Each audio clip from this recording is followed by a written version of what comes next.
আল্লাহ পাক বলেন অলিমান খাফা মাকামা রাব্বিহি ওয়া নাহান নাফসা আনিল হাওয়া ফাইন্নাল জান্নাতা হিয়াল মাওয়া। আল্লাহ পাক বলেন যে গোলাম নিজের নফসকে প্রাধান্য না দিয়ে আমি আল্লাহর সামনে দাঁড়ানোকে ভয় করে, কোন দিন? কিয়ামতের দিন আমি আল্লাহর সামনে দাঁড়ানোকে ভয় করে। আল্লাহ পাক বলেন ওই বান্দার জন্য আমি আল্লাহ পাক জান্নাতে মাওয়া রেখে দিয়েছি। আল্লাহু আকবার। আমার ভাইরা, আমার বন্ধুগণ, তার মানে হলো আল্লাহর সামনে দাঁড়ানোকে ভয়। এই ভয়টা ছিল হযরত ওমরের ভিতরে, এই জন্য জনগণের টাকা মারতে পারে নাই। হযরত আবু বকরের ভিতরে ভয় ছিল, কারণ ওই যে হকুল্লাহ, হকুল ইবাদ, এই বান্দা মাফ না করলে আমি তো জান্নাতে যেতে পারবো না। এই জন্য একজন সাহাবী নবীজির কাছে যখনই আসতেন, আলোচনাটা মনোযোগ দিয়ে শুনবেন, হতে পারে হেদায়েতের আলোচনা। সাহাবী যখন নবীজির সামনে যখনই আসতেন, নবীজি ডেকে বলতেন জান্নাতি যুবক আসতেছে আমার কাছে, জান্নাতি সাহাবী আসছে আমার কাছে। এমন করে নবীজি 3 দিন বললেন, আর একদিন বলছেন এই যে আমার জান্নাতি সাহাবী আমার কাছে আসলো। এরকম করে নবীজি 3 দিন বললেন। একজন সাহাবীর মনে জিদ চেপে গেল, আমারও জন্য তো নবীজি এমন করে বললেন না, নবীজি আমার কথা বলেন নাই যে আমি কেন জান্নাতে যেতে পারবো না, স্পষ্ট করে বললেন না, তাহলে তার জন্য কেন নবীজি এমন কথা বললেন? আল্লাহর নবীজি এমন কথা বলার পর ওই সাহাবী চিন্তা করলেন কি এমন আমল করে, ওই আমলগুলো আমার জানা লাগবে। এই জন্য তিনি রওনা দিয়ে দিলেন। পরের দিন ওই সাহাবীর কাছে গিয়ে বলছেন, ভাই শোনো, আমি তোমার বাড়ি 3 দিন দাওয়াত নিতে চাই, 3 দিন দাওয়াত নিব, 3 দিন পর চলে যাব। ঠিক আছে। উদ্দেশ্য হলো তার বাড়ি দাওয়াত খাওয়া নাকি আমল জানা? আমল জানা। আল্লাহর নবীর সাহাবী 3 দিন রইলেন। প্রথম দিন তিনি দেখলেন 5 ওয়াক্ত নামাজ সময় মতো পড়তেছে এবং যে কোরআন তেলাওয়াত, সেই কোরআন তেলাওয়াত করছেন, বাড়তি কোনো আমল নাই।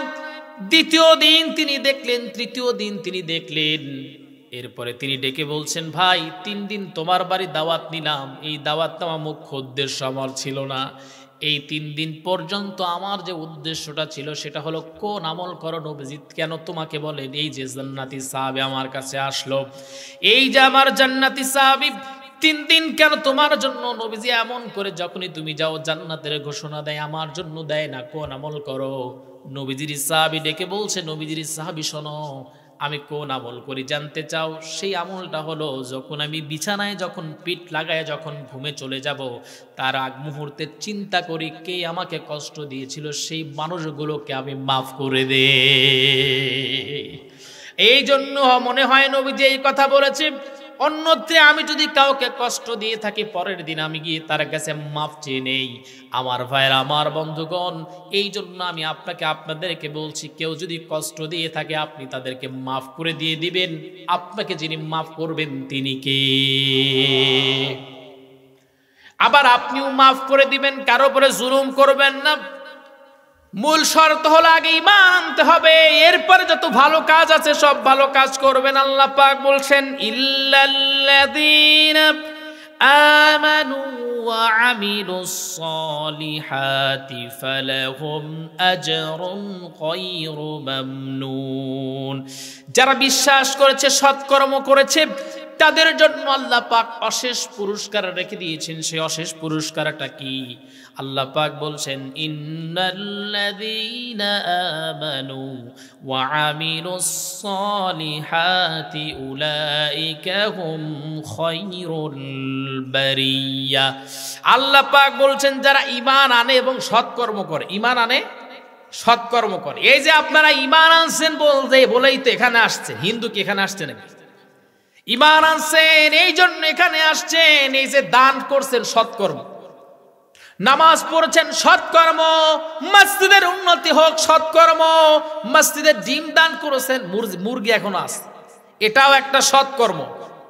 এই যে সৎকর্ম ঈমান আনার পর করলেন, আল্লাহ পাকের ভালোবাসায় আল্লাহ পাক বলছেন, উলাইকা হুম খায়রুল বারিয়া, আপনি হলেন সৃষ্টির শ্রেষ্ঠ। জোরে কোন সুবহানাল্লাহ। আর ওই যে আল্লাহ পাক প্রথমে বললেন অশেষ পুরস্কার, কি পুরস্কার দিবেন?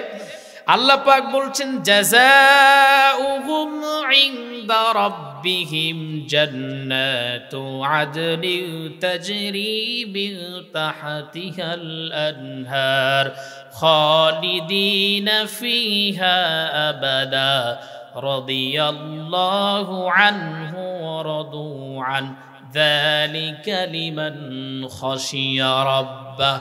আল্লাহ পাক বলছেন যারা তার পালনকর্তার কাছে, যারা পালনকর্তার উপর ঈমান আনে তাদের উপরে যে পুরস্কার, সেই পুরস্কারটা কি? তাদের জন্য আল্লাহ পাক জান্নাতে বসবাসের সুব্যবস্থা আল্লাহ পাক করে দিবে। আমার ভাইরা, আমার বন্ধুগণ, তাহলে ঈমান আনতে হবে, সৎকর্ম করতে হবে, তাহলে জান্নাতের ভিতরে বসবাসের সুব্যবস্থা যিনি করবেন তিনি কে? আর একটা জোরে বলেন তিনি কে? এই দিক থেকে মা বোনেরা অনেক ভালো কাজে আগায়, আপনাদের মা বোনেরা অনেক ভালো কাজ তারা করে। বিশেষ করে প্রোগ্রামগুলোতে যেখানেই যাই সেখানে দেখতে পাই মা বোনেরা এ পরিমাণে মাহফিল শুনতে আসে, পুরুষরা সে তুলনায় কিছুই না। আজকেও সেটাই মনে হয়। আপনাদের মহিলা মানুষ বেশি না? নিঃসন্দেহে বেশি। আবার মা বোনেরা নিজের ডিম বিক্রি করা টাকা এনে মসজিদে দিয়ে দেয়। আপনারা অনেকেই মা বোনদেরকে, স্ত্রীকে, মেয়েকে হাত খরচের টাকা দেন না, এটা উচিত না। টাকা দিবেন। স্ত্রীকে মাসে 500 টাকা হলে দিবেন, ইনকামের যতটুকু ইনকাম ততটুকু দিবেন, মানে যতটুকু ইনকাম তার সেই সাধ্য অনুযায়ী তাদেরকে কিছুটুকু দিবেন, তাদেরও খরচ আছে, হাত খরচ আছে, এইগুলো ফলো করবেন। কিন্তু গ্রাম অঞ্চলের মানুষেরা স্ত্রীর হাতে কোনো টাকা দিতে চায় না, আবার কাজে সহযোগিতা করতে চায় না। কিন্তু নবীজি স্ত্রীর কাজে সহযোগিতা করতেন। এটাও সৎ কর্মের ভিতর, সৎ কাজের ভিতর, এটা সাদগায়ে জারিয়া। সুবহানাল্লাহ বলতে পারেন নাই? আমার ভাইয়ের, আমার বন্ধুগণ, মা বোনেরা তো ইসলামের জন্য অনেক অনেক করে করেছেন। ইসলাম প্রতিষ্ঠিত হয়েছেন একজন মহিলার আর্থিক সম্পত্তি দ্বারা। তিনি অন্য কেউ নন, তিনি হলেন হযরতে খাদিজাতুল কুবরা রাদিয়াল্লাহু তাআলা আনহা। ইসলামের জন্য ওয়াকাতরে সব সম্পত্তি নবীজির হাতে তুলে দিয়েছেন। বাম হাত দিয়ে নবীজি নিয়েছেন স্ত্রীর কাছ থেকে, আর ডান হাত দিয়ে নবীজি সকল মানুষের জন্য, ইসলামের জন্য উৎসর্গ করে দিয়েছেন। আমার ভাইরা, আমার বন্ধুগণ, নবীজি ইসলামের জন্য স্ত্রীর কাছ থেকে টাকা নিয়েছেন। আপনি স্ত্রীর কাছ থেকে নিবেন না, বরঞ্চ স্ত্রীর কাছে দিবেন। স্ত্রীর কাছে আপনার কিছু অর্থগুলো দিবেন, সে সেখান থেকে কিছুটুকু ফকিরকে দিবে, মিসকিনকে দিবে। আবার এই যে এই প্রোগ্রামটাতে আসলো, আপনার বলেন হুজুর আমি 500 টাকা অথবা 100 টাকা স্ত্রীর হাতে দিয়েছি, তুমি হুজুরের হাতে কিছু দিবা। একজন হাত তোলেন তো, দেখছেন? হ্যাঁ দিছেন, যাক আলহামদুলিল্লাহ, যাক মুরব্বি। আসলে এগুলো আমরা তো আসলে বর্তমান ইয়াং যারা, মানে বর্তমান সময়ের সাথে যারা তাল মিলিয়ে চলছি, আসলে আমরা অনেক বিষয় আসলে আমাদের মাথায় মনে হয় কাজ করছে না। জানি বেশি, কিন্তু আমাদের বাস্তবিক আমল নাই। আমার ভাইয়ের, আমার বন্ধুগণ, একটা প্রোগ্রামে মনে পড়ে গেল, জানেন এখনকার যুবকেরা, এই যে যুব সমাজের উদ্যোগে যেহেতু এই প্রোগ্রামটা, সেজন্য যুবকদের উদ্দেশ্য করে বলছি। এখনকার যুবকরা ওরা মনে করে যে আমরাই প্রেম করতে জানি, আমরাই ভালোবাসতে জানি। আগের মানুষ মনে হয় প্রেম করতো না, ভালোবাসতো না। আগের মানুষও ভালোবাসতো। আমি আগে যে মসজিদে নামাজ পড়াতাম, কাশীনাথপুর সৌরভপুর পাশে একটা গ্রাম ছিল, নাম সৌরভপুর। ওই জায়গার একজন বৃদ্ধ মানুষ, মসজিদের সভাপতি, উনি ওনার স্ত্রী মারা গেছে, এরপরে আর বিয়ে করে নাই। লোকটা আমার কাছে কিছু টাকা নিয়ে এসে বলল, হুজুর আমার স্ত্রীর নামে আমি দিলাম, একটু আমার স্ত্রীর জন্য দোয়া করেন। মনটা ভরে গেল, হারে ভালোবাসা। 5 দিন চোখের আড়াল তো মনের আড়াল, আমরা এটা মনে করি। কিন্তু এই বৃদ্ধ মানুষ স্ত্রীর জন্য টাকা দিলেন। আবার কিছু কিছু বৃদ্ধ মহিলা স্বামীর জন্য দোয়া চায়, টাকা পাঠায় দেয়, আমার স্বামীটা নাই, দোয়া করবেন হুজুর। আমার ভাইরা, তাদের যে ভালোবাসা আর তোমার যে ভালোবাসা, তোমারও ভালোবাসা যৌবনের তাড়নায়, আর তাদের ভালোবাসা ছিল যৌবনের তাড়নায় নয়, বরঞ্চ তাদের ভালোবাসা ছিল 1 নাম্বার ভালোবাসা, ঠিক কিনা? সে তুলনায় বর্তমান যুবকেরা, তাদের কাছে কোনো কিছুই না ভালোবাসা।